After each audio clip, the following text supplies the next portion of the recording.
But if you're using them well, you're getting, somewhere around 40, 50 tons per hectare per year of new organic matter, in addition to your crop residues per hectare. They will start building up the organic matter, the topsoil. So you're not only getting that in the soil you already had, but you're getting a layer of topsoil that also has anywhere from 5 to 14% organic matter, which of course is 2.5 to 7% carbon, and and that's more water holding capacity. And often what people don't realize, they think of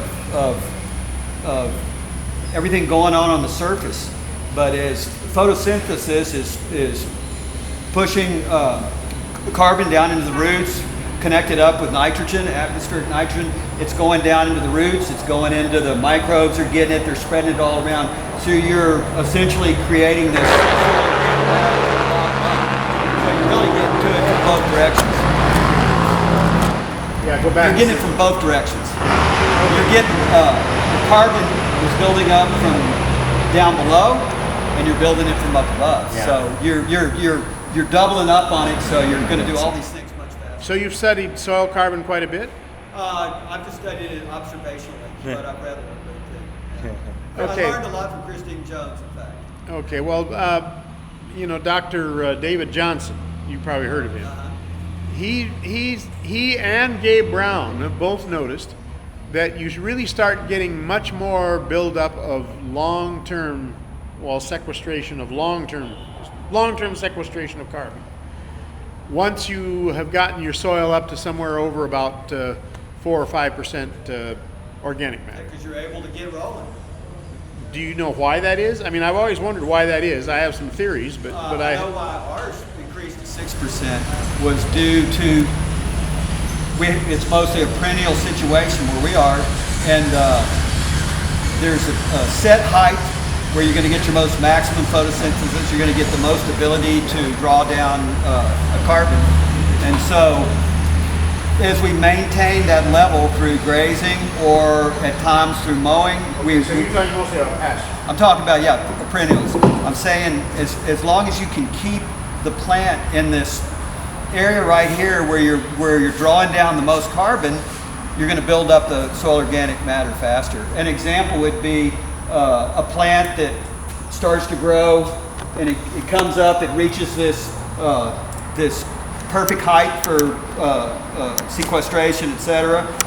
But nothing happens, so it keeps growing, it becomes mature, it becomes rank in terms of eating it, it flowers out, seeds out, and it oxidizes and goes back into the atmosphere.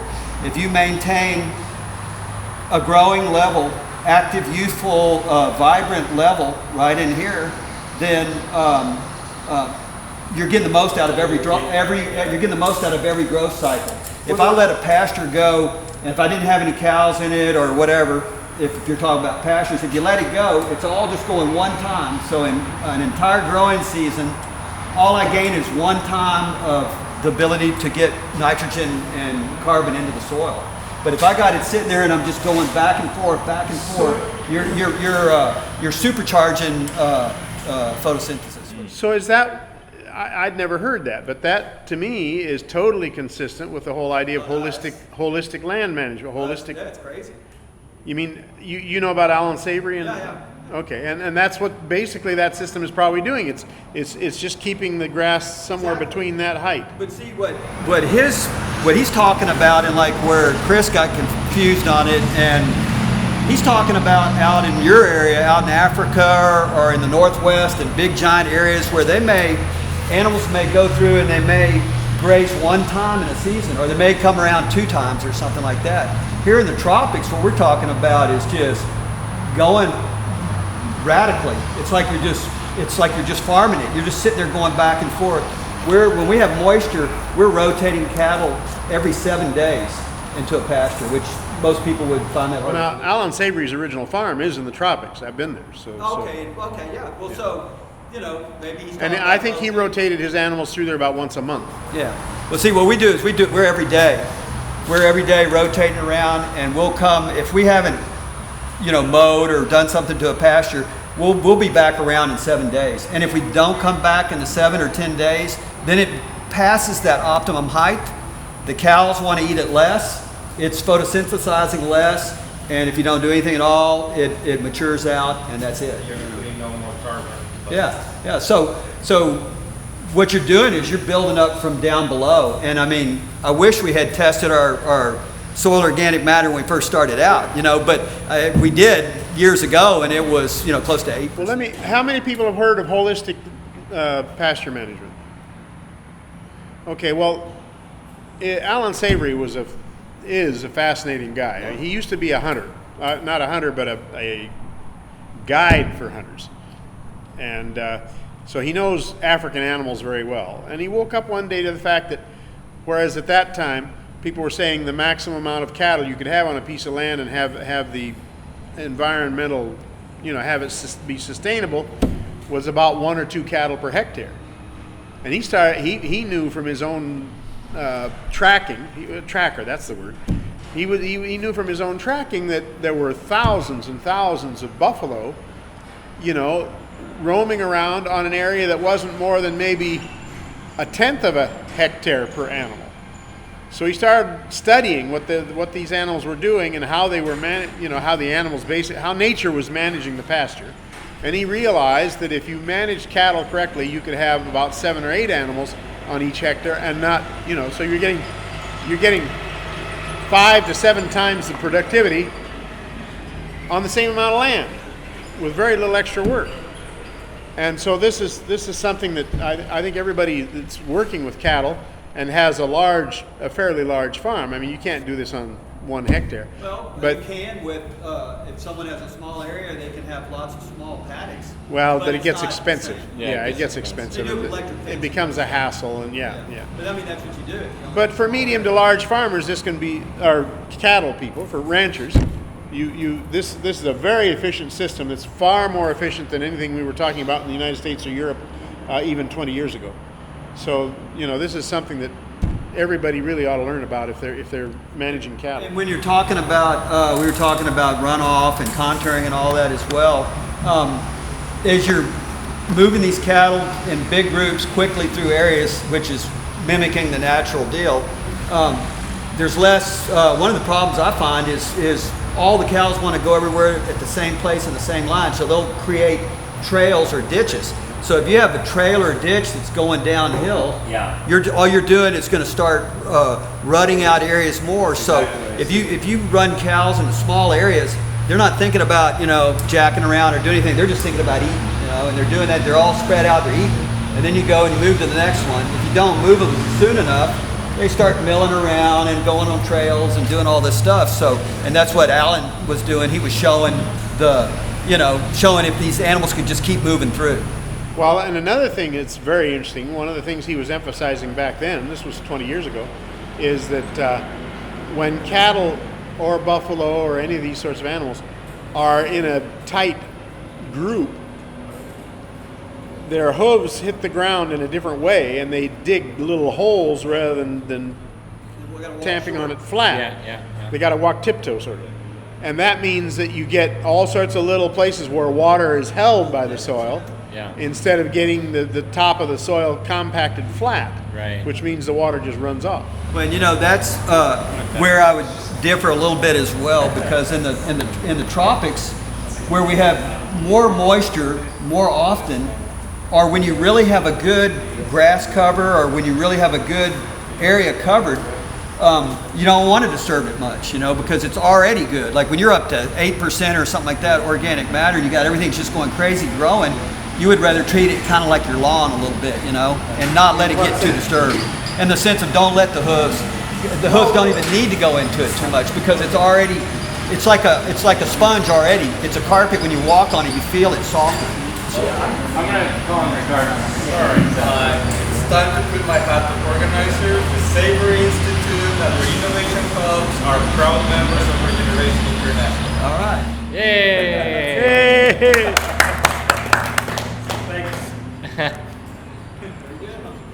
Yeah, this is the soil. I mean, often I'll show people this photo, and I'll say, "What do you think of that? What do you think about that compost?" And they'll look at it and say, well, it isn't quite ready yet. Well, actually, this is not compost. This is the soil in the maize lacuna system in northern Honduras and Mexico. That's soil. And you can dig down 30 centimeters and get soil of that quality because they've been doing this for 40 years. Now that is productive soil. Yeah. And furthermore, you don't. In this case, because of the traditional system, we never worked there. They don't even have soil conservation. These are 30% slope hillsides with a 30% slope. They have no soil conservation. They have 2,000 millimeters or about that a year of rain, and they have no soil conservation. They have no erosion. So, There you have it. so why does he not need soil conservation structure? Because when you got a sponge that thick, Sucking it up. what water's going to be going down the hillside? Yeah. I mean, it's just amazing. It's just, For me, that's what it's all about. Doesn't matter where it is. It's if you can build up that organic matter, that's solving the water issue. It's solving the excess carbon dioxide issue because you're drawing down more. It's basically solving everything. And, you ought to be up here on the panel. He is, yeah, he is. Oh, you are? Oh, okay. I am. I'm just sitting here. Okay. People talk about because it's so easy to measure, excess carbon dioxide and all that. But in the end, what we're really worried about is water, and the ability for the system to keep working. So you got to have the organic matter. So I want to throw in a hard question, just because I think we're all in agreement about the potential of soils to completely solve our drought problems.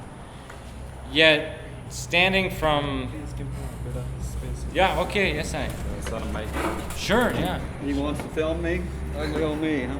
Just sort of speaking from. You ought to give that last speech again Oh, yeah, because do it again. that was top notch. Yeah, do it I again. can't remember what it was. But anyway, Then go I'll ahead. throw No, go ahead. No, I think finish what I what was you're talking saying. about. I guess what I'm wondering is if we have some clarity on strategy. I mean, obviously, all of us are believing really strongly in the potential of farmer to farmer. I think we all agree that having leading farmers like Brock speaking and testifying about practice is the way to go. Yet we encounter, look at some of our agricultural landscapes here in Belize, situations where the path to regenerative soil management is not as clear. Let me give a few examples. The people feeling the drought the worst right now, as far as I've heard, are sugarcane farmers up north. They're on very thin, erodible limestone soils. They have very little water storage capacity to begin with, and most importantly, they are not using a cropping system that is super amenable to these types of practices. So let's give another example. I've been working around landscapes down south in Toledo where people are farming cattle in this really one mindset way, right? And they're chopping down whole forest areas, burning it, planting grass, putting up fences, doing cattle. The grass looks terrible in the dry season. Let me give another example. I saw farmers doing slash and burn farming on high bush, 10-year-old forest this past rainy season in Toledo district, and everyone experienced crop failure, right? But it doesn't translate suddenly to regenerative soil practices. And we're not there to be there at every moment necessary, right? So to say these words in the right way, and even when I was, it didn't translate at all times, right? So on the one hand, I have hope because I've met a handful of farmers at this conference who get it. I've met a Mennonite and Spanish lookout farming 500 acres of corn and beans, who's now ready. He's off to the races. All I need to do is hook him up with some cover crop seed. The man's already doing it. I've met smallholders down south who are running Inga alley cropping, who are ready to diversify into more types of cover crops. But yet there's all the landscape in between that is complicated, that we don't have the answers for all of these situations. So I don't want to derail our optimism here. I just want to sort of ask critically, what is our real strategy thinking through these more pernicious and difficult puzzles that people are experiencing? How have you, in your own experience working with farmers, in a situation where they weren't using such and such a practice, tried to discuss and describe through this difference, tried to introduce something that worked? I mean, what are our real answers on this question? Perhaps it could be optimistic in that you mentioned the guys in Toledo that were clear cutting for cattle. There's clear examples basically all over the world, but definitely here in Central America, of what a failure that is. And so to help them avoid making those same mistakes, you know, maybe they can be shown pictures or given examples of that, because cutting the trees down doesn't work, the Brisanta doesn't work, and you know, basically they would want to leave as much trees as possible. Right. So, you know, everything they're doing will just lead to disaster. But you have to consider, why are they doing that? Right. And the reason they're doing that is to try to keep hold of the land, to try to show that they own it, to you know, get a foothold. I saw that in Costa Rica back in the 70s. They're chopping down everywhere, clearing everything as much as fast as they could to try to get try to get control of that property before someone else did. And in fact, the government helped them to do it. They gave them loans. It was an incentive to do that very same They paid thing. them for clearing land. For clearing land, yeah, they could get loans and stuff for That was it. called Política del Desmonte in Mexico. Yeah. The 70s. Yeah, it's been everywhere. And in Costa Rica, you could get. I bought some rainforest property when I was 18 years old, and way down the middle of nowhere. So it's a forest reserve now. But I wanted to get title on it. When I went to find out about it, I had to clear 30% of it.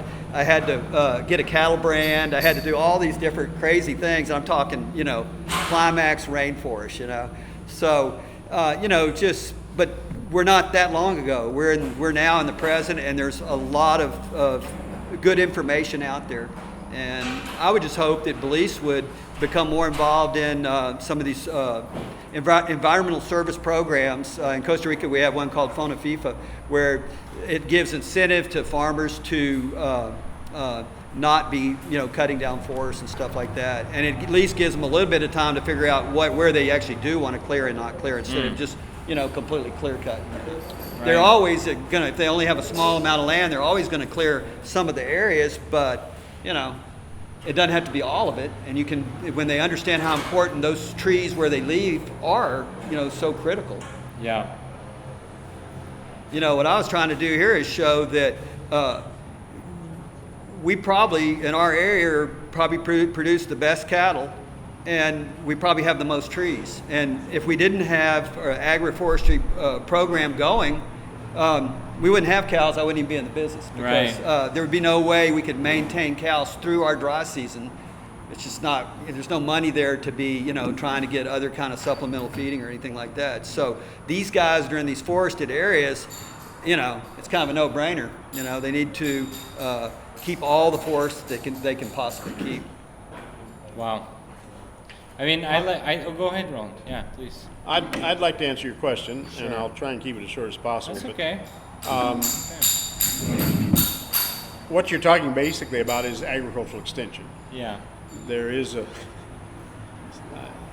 excuse me, but I'll mention my own book. There's a book called 2 Ears of Corn that I wrote back in 1981. It's been translated into 10 languages, used all over the world.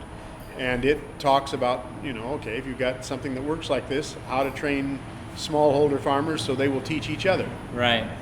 Now, we're going a step beyond that now, because I'm working in Africa, and we've got a program started now that we hope, you know, we'll see, we hope we can reach 70% of all the smallholder farmers in sub-Saharan Africa with green manure cover crops, and at least double their productivity in 25 years. We'll see if we can do that. But obviously we're having to really think seriously about, by far, the best way to expand something really, you know, to teach lots and lots, hundreds of thousands of farmers just absolutely as fast as we can. Yeah. And we originally thought that we were going to do it by having certain farmers become, you know, have like demo plots where they've been working for 4, 5, or 6 years with green manure cover crops, and then we would take other farmers to see that. I know that works. I know it will work. The problem is that I think we've now discovered, by talking with a lot of different people and so forth, we've discovered another way that may be faster. So let me just mention that. Now, one of the things is that in Africa now, they've been having increasing droughts for 12 years, and African farmers know that the jig is up, that if they don't do something about this situation, their whole rural lifestyle is going to pop. I mean, already so many kids have moved to the capital that the average smallholder farmer in Africa is 54 years old. Wow. Okay? So what we're thinking about doing, and a lot of farmers tell me that they think this is really going to work, we're going to make videos of 3 or 4 demo farmers with each one of the 6 green manures we're going to use. We're going to keep it simple as possible, because that way you can reach more people. And we're going to make videos of about 3 farmers that are using about one of 6 different green manure cover crops. We're going to have to do it in about 4 or 5 languages to cover the countries we want to start in. Yeah. And we're just going to go out, send people out with a handful of seed that they will sell, and the video that has farmers where you pan from, a guy that has, the farmer that's in the video has 2-meter tall maize, and you pan over here to maize that's totally destroyed by a drought. And then he talks about, or she talks about, in some cases they're women, talks about what this has meant to them. They're now sending their kids to school, et cetera, et cetera, et cetera, and does a sort of a testimonial. And we think that if, we do testimonials with about 3 farmers like that using a green manure, they can a person can go out, spend half an hour showing them the video and explaining it. Right. Another half hour telling them how they got to manage this particular green manure crop, like jack bean. Right. And then sell them the seed. Right. We think that we can cover, one person can cover thousands and thousands of farmers in 1 year. Wow. So we'll see. We'll let you know how it works. Sure. That's an untested idea, but I think it has a lot of potential. And partly because people are already aware. They've got to do something. They know they've got to do something, or their way of life in the rural areas is gone. Right. It'd be helpful if they have some incentive too, some financial government aid in some way, because a lot of times when people have their backs against the wall, they're too afraid to, like they're going, well, what happens if if it really doesn't work, So if there could be any kind of government or community help to get people going on it, I'm not willing to do that. First of all, because we'd waste half our time trying to get the governments to do that. Right. I'm just saying. And For example, in this secondly, my experience is that when you give stuff away or you subsidize it, it's often very temporary, and people will stop doing it precisely because they aren't giving me a subsidy anymore, so why should I do it? Yeah. And I. Well, how about the seeds? We're going to sell the seeds. But Now, I we're mean, going if to they sell could- them at a subsidized price. But Oh, we're going to okay. sell the seeds. Because all you need is a handful of seeds to start. Get started. Right. Then you produce your own seed year after year. And frankly, I don't want to give them a whole lot more than a handful of seeds, because then they're going to plant it on a large part of their land or something like that. We want them to start out by testing it on a small plot, because if Right. something goes wrong, we don't want to be responsible for the whole family, dying of starvation. Right. So and this is stuff we've been doing for years and years and years. Right. When we bring farmers to see, excellent farmer practices by a farmer extensionist or something like that, we always tell them, anything we tell you, try it out on a small scale before you do it large scale. Right. And we also don't give away anything. The only thing we ever gave away was Napier grass shoots, because then we'd say, okay, now when these start invading your field, you've got to give Spread it Napier grass shoots to other people. Right. So that's the way you're going to pay for it, is by giving it to other farmers. But no, with seed, I prefer to just sell it. We do it at a subsidized price. You said like 15 cents a pound, right? Yeah. Well, that was with the seed for the fences. Yeah. Okay. Yeah. Go ahead. Oh, I was going to say, what you were mentioning in Toledo and stuff like that, it would be hard. I think it would be hard pressed for them if they don't know that they can somehow are able to maintain that land, even though it is forested. Yeah. And then possibly get some kind of. I think there has to be some sort of government intentions there to help them know that, because I sense that some of that is to try to keep control of that particular plot of land they have or whatever. So if they could know that they could get some sort of, there'd be some sort of government incentive, and would sort of be almost sort of like a guarantee that that they don't have to clear the land, that it can Right. still stay enforced and it would Well, now still that's, be there. yeah, that's a So different this- situation. See, yeah, we're that- working in Central America and Africa. We're working with people that have degraded land because they've been Right, farming it for 20 right. years. Yeah, with a forest, I'd be willing to. Yeah, because I mean, it's so critical. I mean, this Yeah. is happening really fast. Oh, and look at the dark forces against it. Narcotics are what is driving the cattle industry. Let's just name it like it is. If you have millions of dollars from narcotic money, where do you That's where put you it? put it. You launder it into cattle. That's what's going on in Central America. Or into So any kind of how are you going to agriculture. counterweight that?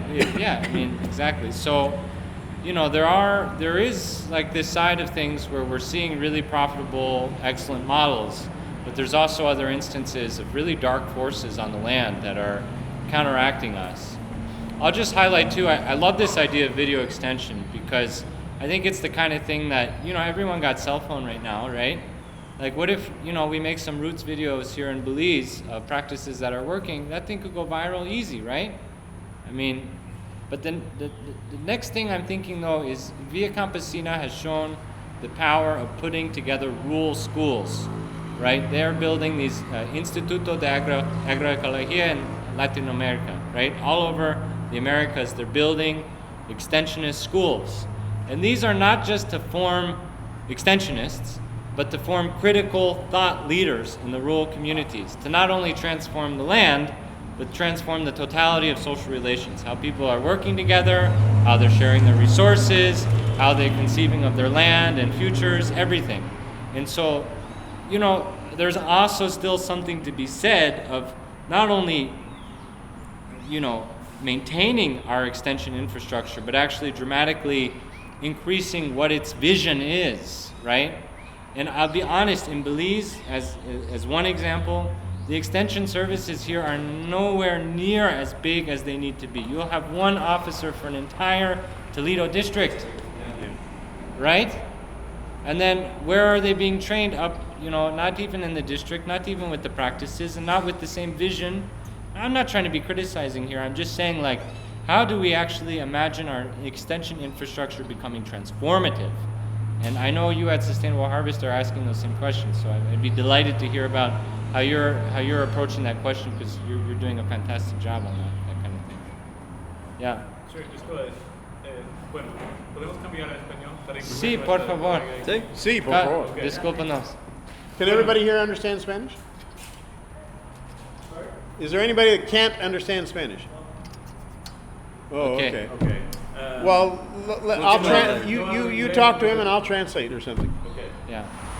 Bueno, este es hablando con Obed aquí, que es extensionista de Sustainable Harvest International, pero viene de Honduras. Entonces, bueno, somos nosotros tres venimos de una organización, se llama Sustainable Harvest International.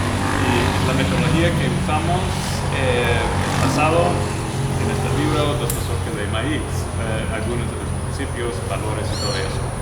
Entonces estamos llevando eso día a día. We're using an extension system that's based on the book I mentioned earlier, which, by the way, you can get download free on the internet. Y sí ha sido fundamental, ¿verdad? En las prácticas que usamos en los países donde estamos, que es Belice, Honduras y Panamá. Pero yo estaba tratando de traducir un poco de esta discusión, entonces me gustaría preguntarle a Obed, que es extensionista de nosotros, que trabaja en el área de Cihuatepeque, de Honduras, porque él tiene esa experiencia trabajando con comunidades, con productores, y conoce muy bien esas experiencias que están teniendo los productores que quieren cambiar, tal vez no saben otra manera de sembrar, no saben otra manera de cosechar. So he's going to talk to us a little bit because he's also a farmer himself, and so he really understands what's going on. He works in around a town called Cihuatepeque in Honduras. Y trabaja como extensionista con 35 familias. Bueno, voy a pedir que él explique todo eso, pero bueno, si quiere explicar lo que hace y específicamente sobre estas dificultades que tienen los productores al momento que presenta las ideas de Sustainable Harvest, bueno, estas ideas de cambiar de agricultura convencional a sostenible, a una forma más sostenible. Bueno, buenas tardes. Buenas tardes.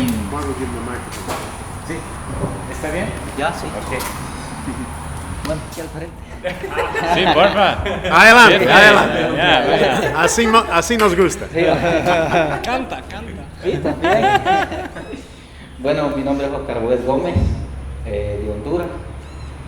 Creo que una de las formas o lo que nos ha ayudado, ¿verdad? Personalmente, es que yo fui familia participante con la organización años antes, ¿verdad? Sostenible Harvest inició con nosotros como familias en una comunidad de Santa Bárbara, en el occidente del país. Y iniciamos pues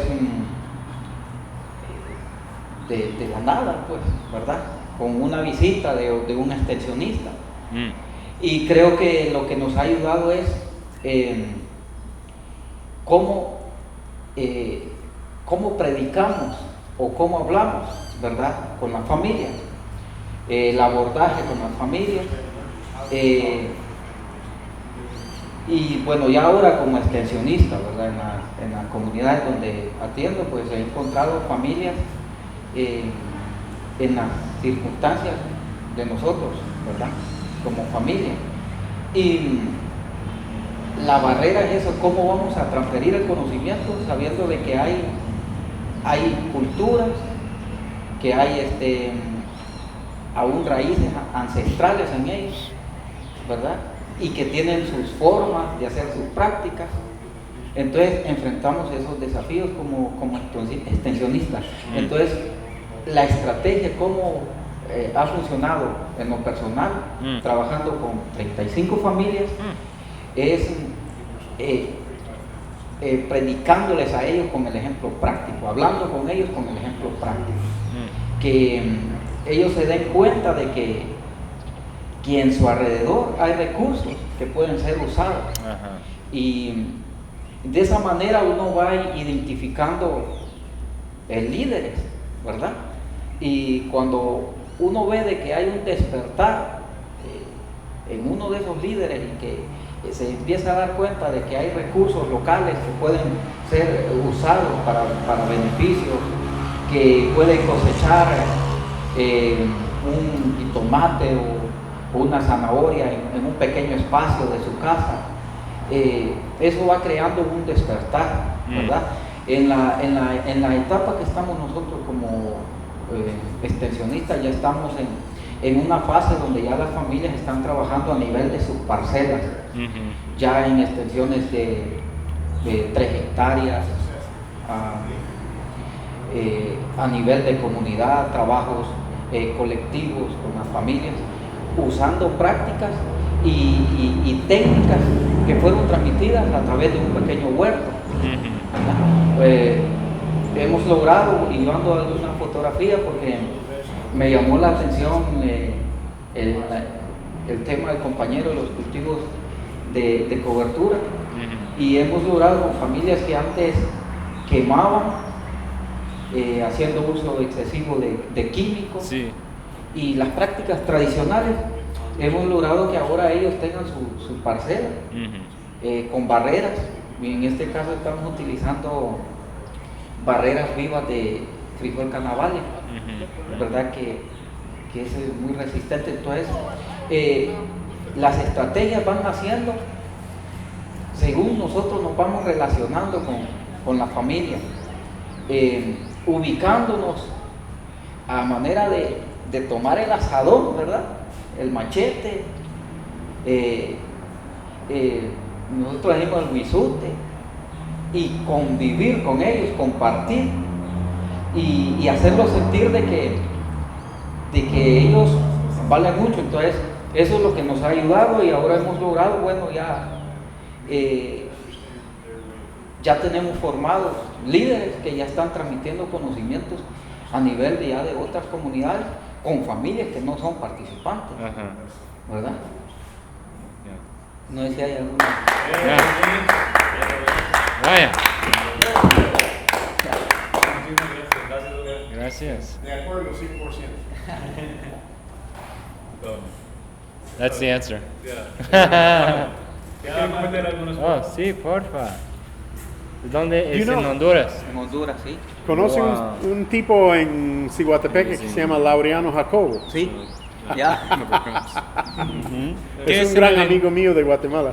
Estuvimos hace poco en una capacitación con él de campesino a campesino. Qué bien, Ya. qué bien, qué bien. Y don Eduardo Tomás.